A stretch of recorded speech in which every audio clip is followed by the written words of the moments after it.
Hi friends, Miss Fryvogel here. Today we'll be learning about reading with proper intonation. Intonation is the rise and fall of your voice when you are speaking.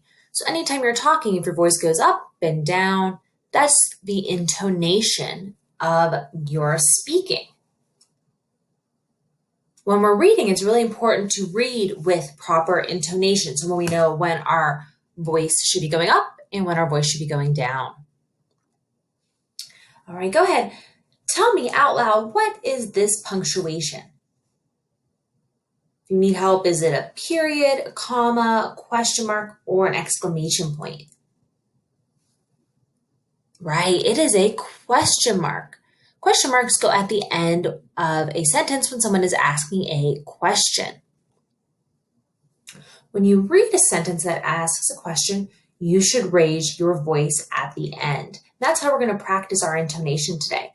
We're going to read a bunch of questions and practice rising our voice at the end. Let's look at this example. Go ahead and listen to the way I raise my voice at the end of the question. You have a dog? I raised my voice at the end of the word dog because there was a question mark. Anytime you ask a question, you can practice raising your voice at the end. Let's try one more time. I'm going to ask the question and then you can try and do it just like I did. Do you have a dog? Go ahead and try. Pause the video if you need to. Great job. Okay, we're going to go ahead and read a story today. And our story is called Whose Shoes? And we're going to practice today with our question marks and our intonation when we ask a question.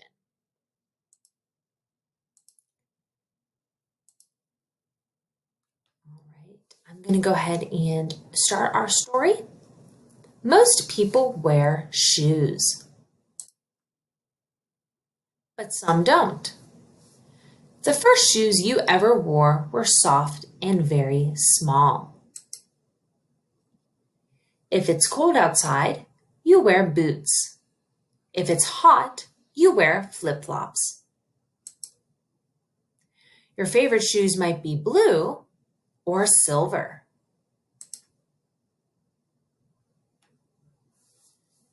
People wear different shoes for different jobs. Can you tell whose shoes go with what job?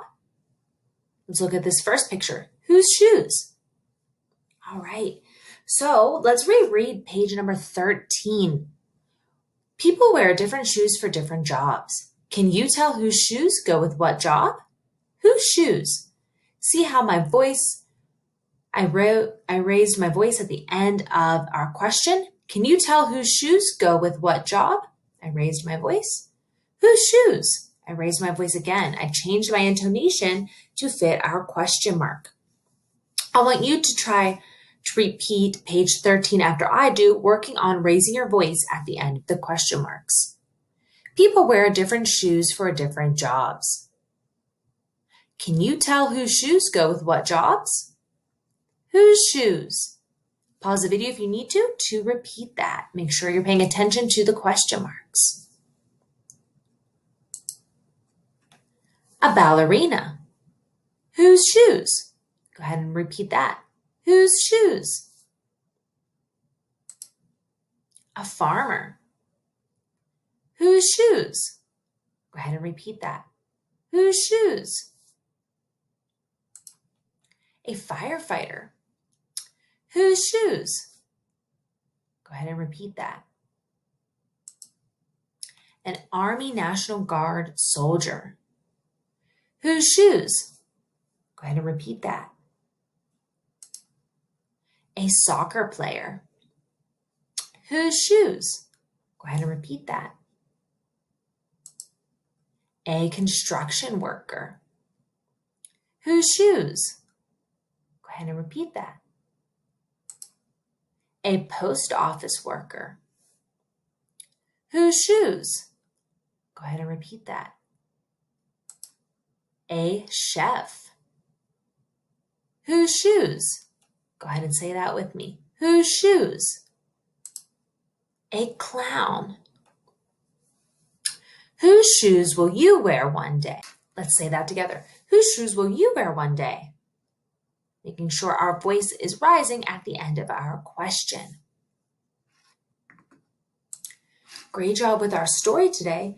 Don't forget, anytime we see a question mark when we are reading, we raise our voice at the end so that we have the proper intonation and everybody listening knows we are asking a question. Great job today. I will see you soon.